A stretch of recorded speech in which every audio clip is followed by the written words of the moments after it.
ভারতে পাক গুপ্তচর চক্রের নেপথ্যে কে রয়েছে, এই প্রশ্ন এখন গোটা দেশের মনে। আর সেই জবাব মিলল এক ইউটিউবারের জবানবন্দিতে।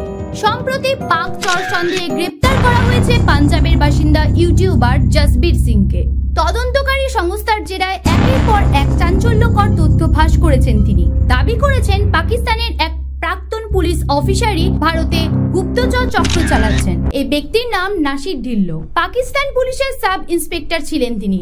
বর্তমানে তিনি জনপ্রিয় ইউটিউবার। ইউটিউবে তার চ্যানেলের নাম নাসির ঢিল্লো। পডকাস্ট ও ট্রাভেল ব্লগ বানান তিনি।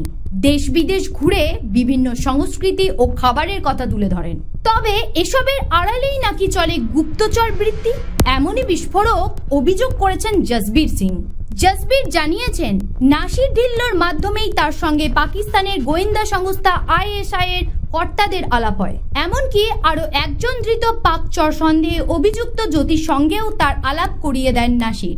জানানো হয়েছে লাহোরে একসঙ্গে 10 দিন কাটান তারা। তদন্তকারীরা আশঙ্কা করছেন পাকিস্তানের প্রাক্তন পুলিশ কর্মীরাই এখন ভারতে ইউটিউবারদের ফাঁদে ফেলে গুপ্তচর নেটওয়ার্ক গড়ে তুলছেন। সম্প্রতি এক পডকাস্ট শোতে নাসিরকে সোজাসুজি প্রশ্ন করা হয়, তিনি কি সত্যিই ISI এর হয়ে কাজ করেন?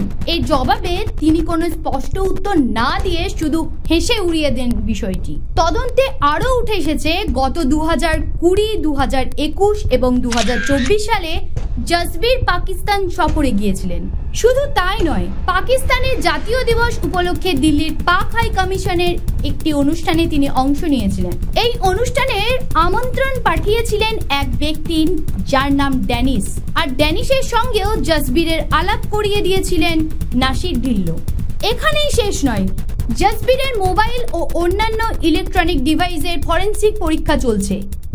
ইতিমধ্যেই তার ফোনে পাকিস্তানের একাধিক নাগরিকের নাম্বার পাওয়া গেছে। উল্লেখ্য, জসবীর জানমহল নামে একটি ইউটিউব চ্যানেল চালাতেন, যার সাবস্ক্রাইবার সংখ্যা 11 লক্ষেরও বেশি। এই ঘটনা প্রকাশ্যে আসতেই তোলপাড় গোটা দেশ জুড়ে। প্রশ্ন উঠছে, ইউটিউবের আড়ালে এমন কতজন এখনো সক্রিয়, যারা দেশের নিরাপত্তার পক্ষে ভয়ঙ্কর হয়ে উঠতে পারেন? জ্যোতি সরকার রিপোর্ট, হেডলাইন্স, কলকাতা। আনন্দ আর ভালোবাসার দীপ্তিতে গড়া সমুজ্জ্বল পরমা, ঠিক তোমারই মতো। শ্যাম সুন্দর কোম্পানি জুয়েলার্স, আগরতলা, উদয়পুর, ধর্মনগর, কলকাতা।